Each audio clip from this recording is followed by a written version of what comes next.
Today, we're going to talk about headaches. Now, headaches are very common and they can be quite debilitating. They can keep you from being able to work, from being able to go to school, from being able to function. The good news is that most headaches are not life-threatening, but some of them are. So today, I'm going to talk to you about headaches, the types, the causes, the relief, and how to know if your headache is a matter of life or death. Headaches can be divided into two main categories: primary headaches and secondary headaches. Secondary headaches are caused by an underlying illness or an underlying condition. For example, a secondary headache could be caused by sinus infections, by dehydration, by a brain bleed, or even a brain tumor. So a secondary headache has an underlying illness or condition as a cause. With primary headaches, there is no underlying illness that's causing the headache. The primary headache is the illness. Primary headaches account for about 50% of all headaches, and they include tension headaches, migraine headaches, and cluster headaches. So let's start with tension headaches. Tension headaches are actually the most common cause of people buying over-the-counter analgesics or pain medicines for headaches. They are bilateral, meaning they happen on both sides of your head. They tend to feel like someone has a band that is wrapped around your forehead and exerting a constant pressure. The pain of tension headaches is mild to moderate, usually not very severe, and that pain is constant. It's not typically a pounding or a throbbing pain. Tension headaches are not typically worsened by activity, and they are typically not associated with flashing lights or change in vision. They do tend to be preceded by stress and tension. Another type of primary headache, migraine headaches. Now, whether you have them or not, you have all heard of migraine headaches. Unlike the tension headaches, which are mild to moderate, the migraine headaches tend to be moderate to severe, very severe, as in very debilitating, and they can really keep you from functioning properly. Migraine headaches occur in about 12% of adults, and women are more affected by migraines than men. Migraine headaches tend to be unilateral, meaning they happen on one side of the head, and they are a pounding or a throbbing headache, as opposed to the more constant headache of a tension headache. I mentioned that tension headaches don't tend to be bothered by activity. Well, migraine headaches do.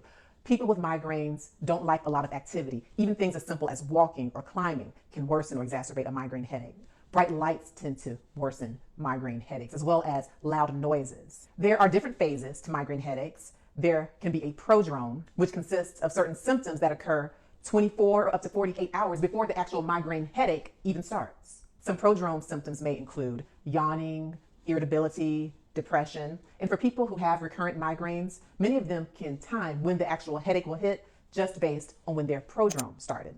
About 25% of patients with migraine headaches will get an aura. An aura is a set of symptoms which can be like hallucinations, which occur right before the migraine headache begins. An aura can be flashing lights or bright spots. In an aura, you can have a change in vision or actually have zigzag patterns or geometrical shapes that show up in your vision.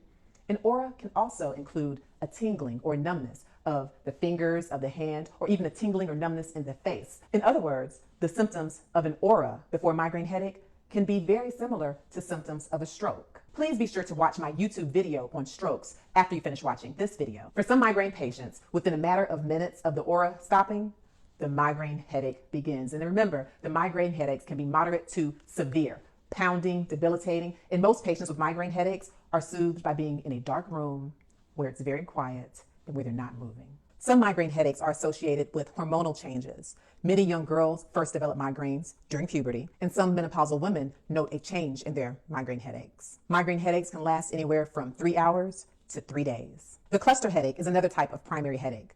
Unlike tension headaches and migraine headaches, cluster headaches are actually not very common. In fact, they occur in less than 1% of the population, and cluster headaches tend to affect men more than they affect women. With cluster headaches, there's not a lot of warning. The onset is sudden and severe. So you may be sitting there minding your own business 1 minute, and then boom, you have a deep, severe, excruciating, debilitating headache. Cluster headaches are always unilateral. They always affect one side, and they tend to start in the eye. So you will get eye pain. You may even get eye redness. Your eye may begin to tear, or you may have lacrimation from the eye. You can also get a droopy eyelid and a change in the pupil size of the affected eye. Patients with cluster headaches tend to pace and move around. So this is quite different from patients with migraine headaches. Remember, I told you that patients with migraine headaches like to be in a dark room and to be very still. But yes, patients with cluster headaches tend to pace. Cluster headaches tend to be more short-lived than migraine headaches. They will last for a matter of minutes, like 15 to 30 minutes, or up to around 3 hours. Now let's talk about the secondary headaches. Unlike the primary headaches, which are the illnesses, The secondary headaches are caused by an underlying condition or an underlying illness, such as a brain bleed, a sinus infection, trauma or injury to the head. They could be caused by a brain tumor. There are many secondary causes of headaches, so I'll just give you a few more examples. Dehydration is one. Yes, something as simple as dehydration. Another secondary cause of headaches, caffeine withdrawal. If you are a person who is used to drinking your cups of coffee every day and then you go a day with no coffee, you may have a caffeine withdrawal headache. Now, some very important and potentially life-threatening secondary causes of headaches include intracranial hemorrhages or brain bleeds. You have subarachnoid hemorrhage, epidural hematomas, subdural hematomas. With some intracranial hemorrhages, the headache can present as a thunderclap, and the patient may describe it as the worst headache of his or her life. An internal carotid artery dissection can cause a potentially life-threatening headache. Other underlying conditions that can cause secondary headaches include giant cell arteritis or temporal arteritis. This usually tends to occur in older patients and around the temple. Underlying heart disease can cause secondary headaches. High blood pressure can cause secondary headaches. Now, what are the treatments or the relief for headaches? Well, certainly you will want to consult your physician, and if your headache is severe, you'll need to go to the emergency department. But some common reliefs or treatments are as follows. For attention headaches, many patients are relieved with over-the-counter analgesics like acetaminophen. For migraines, you may also try some over-the-counter analgesics and then rest, being in a dark room, being in a quiet room, a room without bright lights. And if your migraines are recurrent or severe, then certainly you'll want to see your doctor or even your neurologist. For cluster headaches, sumatriptan or certain triptans tend to work, as well as oxygen. Now, you must consult your physician, especially if you are an older patient or a patient with underlying heart disease, because for many patients, the triptans are contraindicated. I've mentioned all of these headaches, but how in the world will you know if your headache is a matter of life or death? How do you know when you should actually go to the emergency room or consult your physician?